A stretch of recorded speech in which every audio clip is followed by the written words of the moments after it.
అన్న ఇప్పుడు మనం నాకు కొన్ని డౌట్లు ఉన్నాయన్న.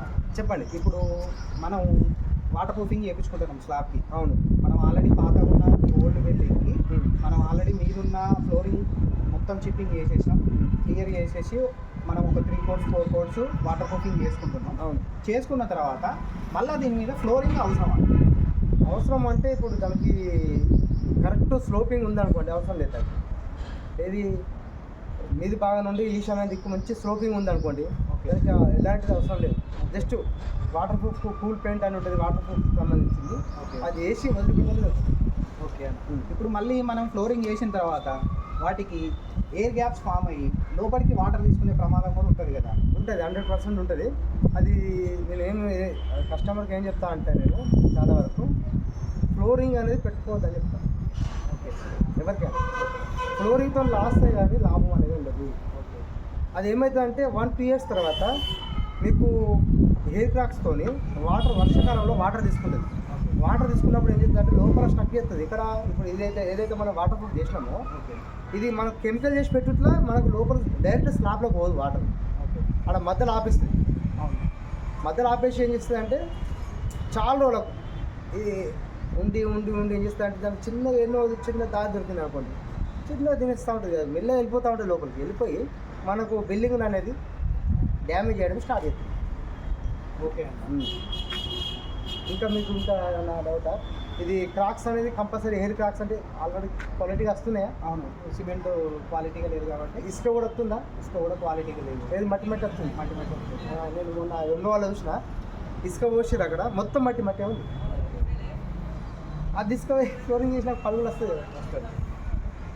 అంటే ఇప్పుడు మనం ఒకటి ఎట్లా ఫిక్స్ అయిపోయి ఉన్నామంటే బిల్డింగ్ పైన స్లోపింగ్ కావాలి, మాకు మంచి ఫ్లోరింగ్ కావాలని ఒక ఆలోచనలో చాలామంది ఏం చేస్తారంటే ఫ్లోరింగ్కు చాలా వరకు ఇంట్రెస్ట్ పెట్టి చేస్తూ ఉంటారు. నా ఆలోచన ఏంటంటే నాది 18 years నాది ఎక్స్పీరియన్స్ ఉంది వాటర్ ప్రూఫ్లో. సో నేనేం చెప్తున్నా అంటే కస్టమర్కి స్లాబ్ పైన ఫ్లోరింగ్ అనేది చేయకూడదు. చేస్తే ఏమవుతుందంటే లైఫ్ అనేది తగ్గుతుంది. స్లాబ్ది మన బిల్డింగ్ స్లాబ్ది లైఫ్ తగ్గిపోతుంది. తగ్గిపోయినప్పుడు ఏమవుతుందంటే మనకు లోపల ప్యాచ్లు ఊడిపోవడం, స్టీల్ రస్ట్ వచ్చి ఖరాబ్ అవ్వడము, ఇలాంటివి మొత్తం జరుగుతూ ఉంటుంది. సో నా ఆలోచన ప్రకారంగా అయితే వాడకూడదు. ఇక తర్వాత కస్టమర్కు చాలా వరకు కొందరు ఏం చేస్తారు, మాకు కావాలి ఫినిషింగ్ ఉండాలి, చాలా అది ఉండాలంటే వాళ్ళు ఇష్టం, మనకు సంబంధం లేదు. నేను ఏదే కానీ ఆ ఫ్లోరింగ్కి మాత్రం గ్యారెంటీ ఎలాంటిది ఇవ్వలేను, చెప్పలేను కూడా. నేను అడుగుతాను, మేస్త్రి కూడా అడుగుతాను. నేను ఏమని అడుగుతానంటే మేస్త్రి మీరు కనుక గ్యారెంటీ ఇవ్వగలుగుతారా అంటే ఆయన అంటే లేదు నేను ఇవ్వలేము అంటే అన్నరాదు చాలామంది నాకు. అసలుప్పుడు మనం దానికి ఎలాంటి గ్యారెంటీ వారంటీ అనేది ఇవ్వడం కుదరదు. అంటే ప్రాబ్లం ఎక్కడ ఉన్నది, ఒకప్పుడు 30-40 రూపాయలు ఉన్న బస్తాకు ఇప్పుడు ఉన్న 350 రూపాయల బస్తా కూడా క్వాలిటీ పరంగా క్వాలిటీ లేదు.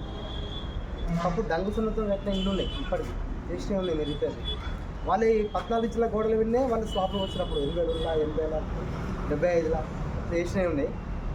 అవి ఇంకా స్టాండర్డ్ ఉండేది. ఇప్పుడు వచ్చే సిమెంట్కు ఇసుకకు స్లాబ్ వేసినాక 1 రోజులకి 15 రోజులకే లీక్ అవుతుందని ఫోన్లు వస్తుంది.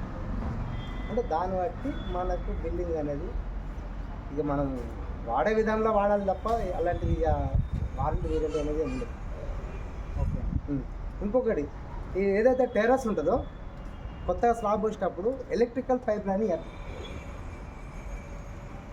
ఫాల్సింగ్ నేర్చుకున్నాం ఎట్లా చేస్తారు కదా మరి. ఇప్పుడు మనకు డ్రీమ్ ఉంటుంది, అదే ఇట్లా చేయాలి, డిజైన్ చేయాలి, ఇట్లా స్లాబ్కి ఇట్లా చేయాలి. సో అసలు ఈ ఎలక్ట్రికల్ పైప్ లైన్ ఏం చేస్తుంది, స్లాబ్ వచ్చేదే 4.5 ఇంచులు 5 ఇంచులు ఇస్తారు. అందులో ఏం చేస్తారంటే ఇప్పుడు మనకు పైపే ఇంచున్నర ఉంటుంది. ఇంచున్నర అది తీసేసుకున్నాక కడుపు ఎంత ఉంటుంది ఒక్కసారి చెప్పండి, మీ ఆలోచనతో చెప్పండి. ఇంచున్నర పైపు తీసేసుకున్నారు అనుకోండి, కిందికి మీదకి ఎంత ఉంటుంది? 5 ఇంచులలో కిందికి మీద పైన ఇంచు వస్తుంది, కింద ఇంచున్నర వస్తుంది. అంటే ఇప్పుడు మనకు లాస్ అయ్యే కదా, ఆ పైప్ ఏం చేస్తుందంటే అక్కడ క్రాక్ తీసుకొచ్చి ఏమవుతుంది, నీళ్ళు మొత్తం లీకేజ్ అయ్యి అట్లా డ్యామేజ్.